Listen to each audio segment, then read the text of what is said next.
Assalamu alaikum all of you. Our next topic is adolescence. Adolescence, it is the period of beginning of secondary sexual characters and cessational of somatic, that is body growth. Adolescence क्या है? ये period है कौन सा? जब secondary sexual characters का development होता है, बॉडी ग्रोथ का डेवलपमेंट होता है. It is transitional stage of physical and mental development of child. ये एक तरीके की ट्रांजिशनल स्टेज है जिसमें फिजिकल एंड मेंटल डेवलपमेंट होता है चाइल्ड का. Near about 10 to 19 years of puberty and adulthood. ये पीरियड बताया गया एडोलेसेंस का कि 10 से 19 साल ये बीच का जो स्टेज है, ये एडोलेसेंस और अडल्टहुड का स्टेज है. It is a phase of development like sexual and reproductive maturity, mental development, adult identity, socio economic development, emotional dependent and relative independence. जिसमें सेक्सुअल डेवलपमेंट होता है, रिप्रोडक्टिव मैच्योरिटी, मेंटल डेवलपमेंट होता है, adult identity, socio economic development होता है, emotional development होता है. ये सब बताया गया है एडोलेसेंस का.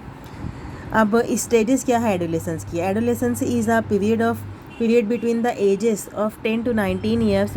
The government of India in its national youth policy defines adolescence as 13 to 19 years. It is divided into 3 stages. Early period जिसमें 10 to 14 years की स्टेज है. The changes occur with the beginning of secondary sexual characters. इसमें start होता है secondary sexual characters के changes का. उसके बाद the growth reaches to its peak, rapid physical growth,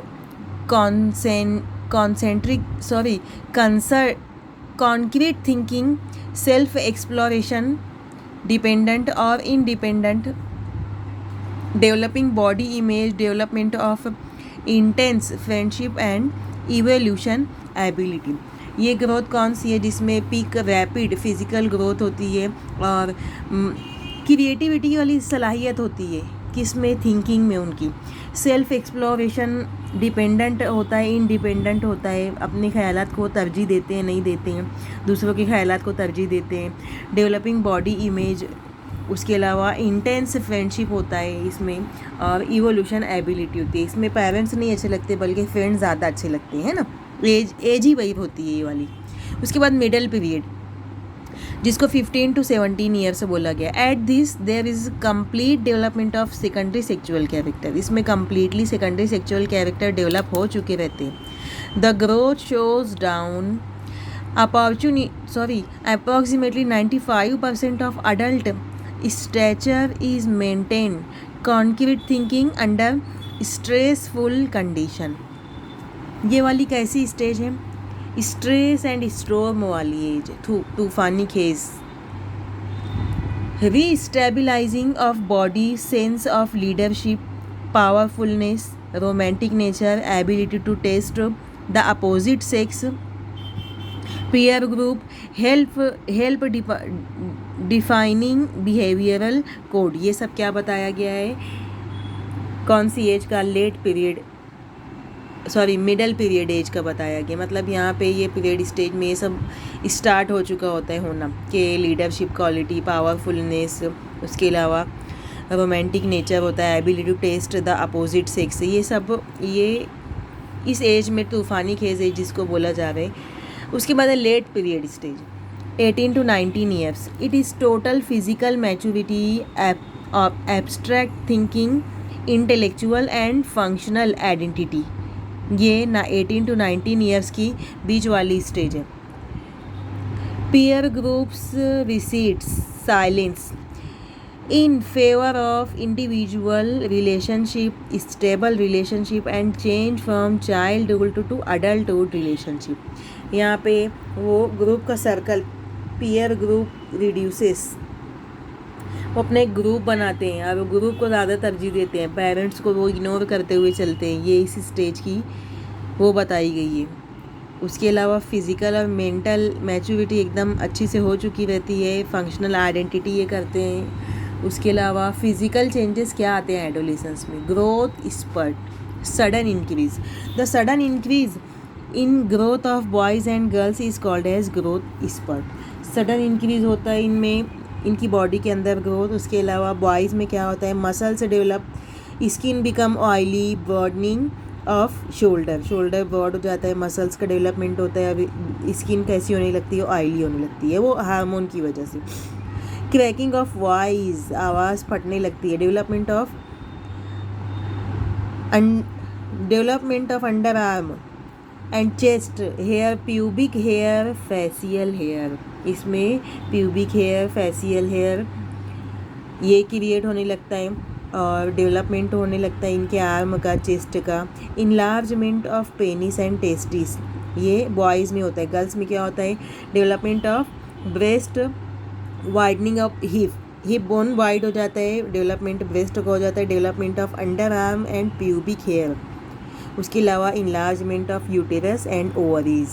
sexual development, sex organs are mature and enlarge. Sex organ दोनों में कैसे हो जाते हैं? मैच्योर हो जाते हैं, इनलार्ज हो जाते हैं। Sexual desire, erection of penis in boys, sperm production होने लगता है, इजैकुलेशन होने लगता है, ओवुलेशन होने लगता है, menstruation and initiation of sexual behaviour इनमें होने लगता है ना। ये चेंजेस बताया गया है जो फिज़िकल चेंजेस हो रहे हैं बॉयज़ में भी, गर्ल्स में भी।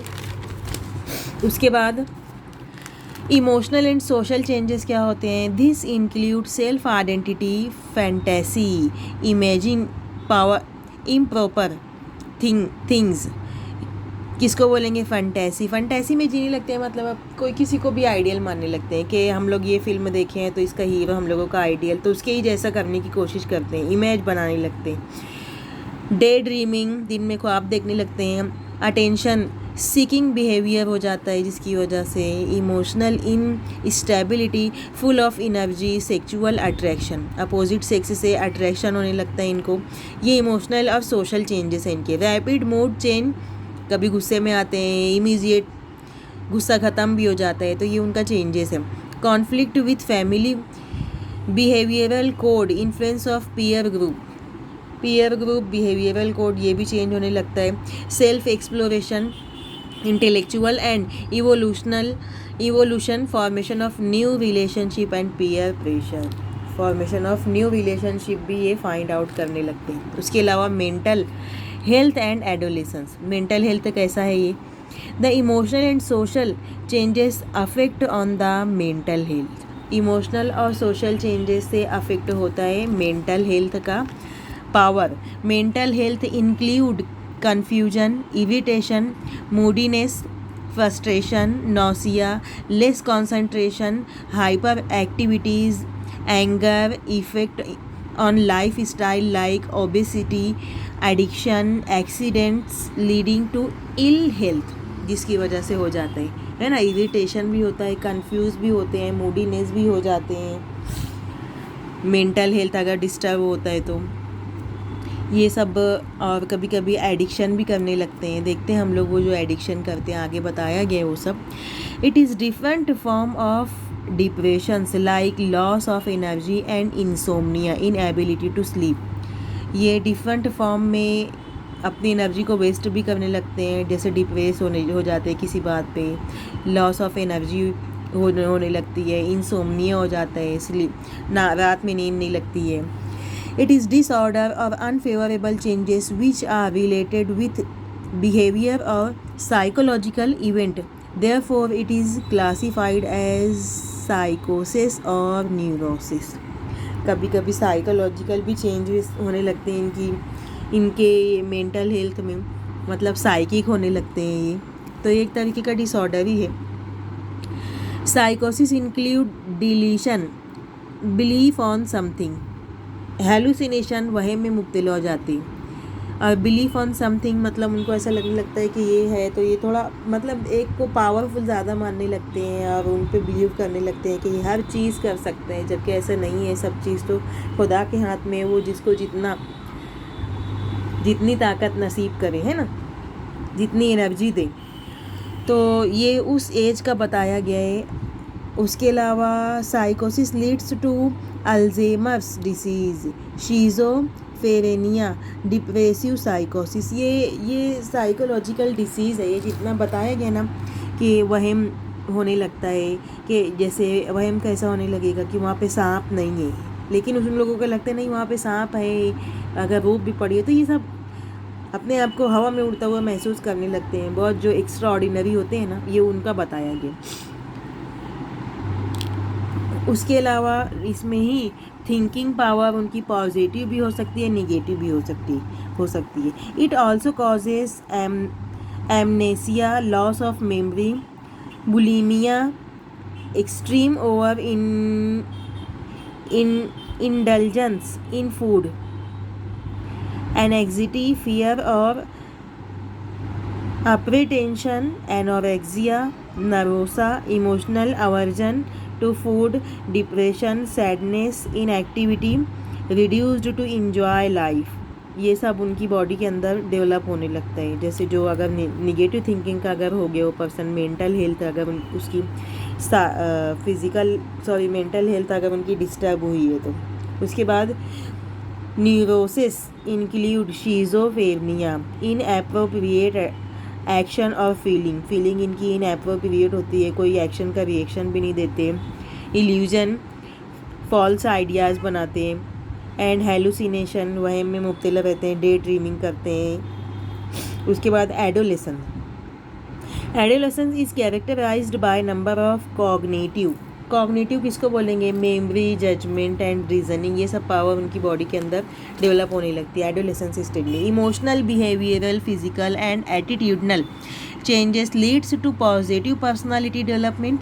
Peer group are also more important than their parents, which may lead to various kinds of addiction like smoking and taking drugs। इसमें क्या होता है, एडोलेसेंस की स्टेज में पूरा चेंज हुआ, फिजिकल मेंटल बिहेवियर चेंज हुआ और सोशल बिहेवियर चेंज हुआ, एटीट्यूडनल चेंजेस ऑकर हुए। पॉजिटिव थिंकिंग में भी हो सकते हैं, निगेटिव थिंकिंग में भी। उसका रीज़न ये है कि फ्रेंड सर्कल इनको जैसा भी मिल रहा है, अगर पॉजिटिव थिंकिंग वाले फ्रेंड सर्कल मिल रहे हैं तो अच्छा है ना, लेकिन अगर निगेटिव थिंकिंग वाला फ्रेंड सर्कल इनको अगर मिल रहा है तो ये कभी कभी गलत काम में भी मुब्तला हो जाते हैं। तो वो गलत काम क्या है, नशा करने लगते हैं, एडिक्शन करने लगते हैं, तो ड्रग्स लेने लगते हैं, स्मोकिंग करने लगते हैं फ्रेंड सर्कल गलत मिलने की वजह से। तो ये सब भी उनकी बॉडी के अंदर चेंजेस आते हैं। अब ट्रीटमेंट क्या करना चाहिए हम लोगों को, treatment of such disorders should be non pharmaceutical. ये फार्माक्यूटिकल नहीं है। WHO has recommended evidence based guidance under mental health gap action programme. Mental health gap action programme के थ्रू इनका ट्रीटमेंट किया जा सकता है। निगेटिव थिंकिंग से पॉजिटिव थिंकिंग में लाया जा सकता है। और ये ऐसी एज रहती है जिसमें पेरेंट्स को ज़्यादा इंपॉर्टेंस नहीं देते, ये अपने फ्रेंड सर्कल को ज़्यादा इंपॉर्टेंस देते हैं। उसके बाद addiction, it is a complex condition of compulsory use of any substance. ये कॉम्प्लेक्स कंडीशन है और इसमें यूज़ करने ही लगते हैं पर्सन क्या, drugs such as alcohol, opioids, cocaine, nicotine and others और बिहेवियर्स सच एज गैम्बलिंग। ये सब चेंज होने लगते हैं। किसकी वजह से, बिहेवियर तो चेंज हो गई, लेकिन अगर फ्रेंड सर्कल गलत मिल गया तो वो अल्कोहल, ये ऑपियोइड्स, कोकीन, निकोटीन, ये सब क्या है, ड्रग्स का नाम है। ये सब वो लोग इस्तेमाल करने लगते हैं। तो ये स्ट्रेस एंड स्टॉर्म वाली एज है, एकदम तूफ़ानी खेज एज है। अगर अपने आप को बचा सकते हो तो बचा लो। तो कैसा पर्सन बचेगा कि जो अपने पेरेंट्स की बात को ज़्यादा इम्पोर्टेंस देगा, क्योंकि पेरेंट्स हमारा कभी बुरा नहीं देखते हैं ना, हमारे लिए कभी उनका फ़ैसला गलत नहीं रहता है पेरेंट्स का। तो फ्रेंड सर्कल से ज़्यादा इम्पोर्टेंस पेरेंट्स को देना चाहिए। ये तूफ़ानी खेज एज में आप अपने आप को संभाल लेंगे तो बहुत बेहतर रहेगा। अगर फ्रेंड सर्कल गलत मिल जाता है तो दे सफ़र इन अ एडिक्शन, डिफरेंट एडिक्शन। तो ये गलत है। तो ये आप लोगों की एज, ये इसलिए इस सिलेबस में रखा गया है कि आपकी एज वही वाली एज है, तूफ़ानी खेज एज। अगर बहक गए तो बहक गए, नहीं तो एकदम सुधर गए फिर। तो अपने आप को सुधारो बच्चों, है ना। उसके बाद it affect the brain and motivation. ये अफेक्ट होता है हमारे ब्रेन पे। अब मोटिवेट करता है कि नहीं, खाना चाहिए, पीना चाहिए, ड्रग्स लेना चाहिए। कहाँ कुछ अपने आप को हवा में उड़ता हुआ महसूस करते हैं ये सब लेने से, जिसकी वजह से उनको ऐसा लगता है नहीं, कोई चेंजेस नहीं आ रहे हम लोगों की लाइफ में। लेकिन इंटरनली उनकी लाइफ में चेंजेस आता है, वो उनको नहीं समझ में आता है, लेकिन बाकी जो उनके पेरेंट्स इर्द गिर्द रहने वाले लोग, उनको समझ में आता है। It is observe that neurological changes become reverse if such substance are discontinued. अगर हम इनको ऑब्जर्व करेंगे ऐसे पर्सन को, तो अगर ड्रग्स बहुत एक लॉन्ग अरसे तक अगर ये लोग ले रहे हैं, उसके बाद अगर इनको बीच में छोड़ा दिया जाता है कि नहीं अब नहीं देने, सख्ती की जाती है इनके साथ, तो इनका न्यूरोलॉजिकल चेंज होने लगता है कि नहीं, ये डिसकंटिन्यू नहीं होना चाहिए हम लोगों की लाइफ में। हम लोग ये ले रहे हैं, हम लोग को लेना ही चाहिए। मतलब ये फिज़िकल और मेंटल दोनों फिट नहीं रह पाते, ये बिहेवियर चेंज होने लगता है इनका। Addiction result the impairment damage of physical physiological and psychological function of body. ये इतनी बॉडी के फंक्शन को ये फेल करने लगता है। उसके बाद causes of substance abuse during adolescence. कौन कौन सा कॉज है देखते हैं हम लोग, कॉज कौन कौन सा है इसका। First cause is the insufficient parental supervision and monitoring. ये क्यों ड्रग्स क्यों लेने लगते हैं? तो पेरेंट्स अगर अपने बच्चों पे तवज्जो नहीं देते हैं और उनको मॉनिटरिंग नहीं करते, मतलब उन पे ध्यान ना दी जाए और उनसे कोई जवाब ना तलब किया जाए, तो उस कंडीशन में चाइल्ड कैसा बन जाता है, एडिक्टेड बन जाता है। Lack of communication between child and parents. तो लैक ऑफ कम्युनिकेशन भी एक कॉज है इसका, कि हम लोग जो पेरेंट्स होते हैं वो चाइल्ड से रोज़ की रोज़ कुछ बात नहीं हो पाती इनके बीच में, कि वो अपना चाइल्ड अपना रोज़ाना का जो भी वो वक्त गुजारता है फ्रेंड सर्कल में, वो अपने पेरेंट्स को बता सके। तो ये लैक ऑफ कम्युनिकेशन की वजह से भी person suffering in addicted. Poorly defined rules. जो रूल्स एंड रेगुलेशन होते हैं वो कैसे होते हैं, वीक होते हैं, पुअर होते हैं, इसमें भी हो जाता है एडिक्टेड। फैमिली कॉन्फ्लिक्ट की वजह से भी, फैमिली में जो कॉन्फ्लिक्ट होते हैं उसकी वजह से भी। उसके अलावा favourable parental attitudes towards alcohol and drugs uses. Parental attitude की वजह से भी और फैमिली में झगड़ा होने की वजह से भी वो अपने आप को एडिक्टेड बना लेता है वो चाइल्ड, क्योंकि उसको उसमें सुकून मिलता है ना। तो घर में सुकून मिलना चाहिए जबकि, लेकिन उसको उसमें सुकून मिलता है। Expectations from drug use. Drug से बहुत ज़्यादा एक्सपेक्टेशन वो लगा लेता है, इसीलिए वो उसकी एक्सपेक्टेशन इतनी हो जाती है जिसकी वजह से वो ड्रग्स यूज़ करने लगता है। अगर एक्सपेक्टेशन किसी से नहीं लगाना है कभी भी लाइफ में, सिर्फ अल्लाह के सिवा किसी से भी एक्सपेक्टेशन नहीं रखना है आपको। रिस्क टेकिंग बिहेवियर हो जाता है। रिस्क टेकिंग बिहेवियर मतलब आर या पार। अगर ये करेंगे हम लोग, चलो ठीक है बहुत रिस्की है लेकिन हम लोगों को करना है, तो कैसे करना है, ऐसे एकदम आर या पार वाला करना है कि रहे तो रहे, मतलब जिएंगे तो जिएंगे, नहीं तो मर जाएंगे, कोई बात नहीं, यानी ऐसा वाला बिहेवियर हो जाता है।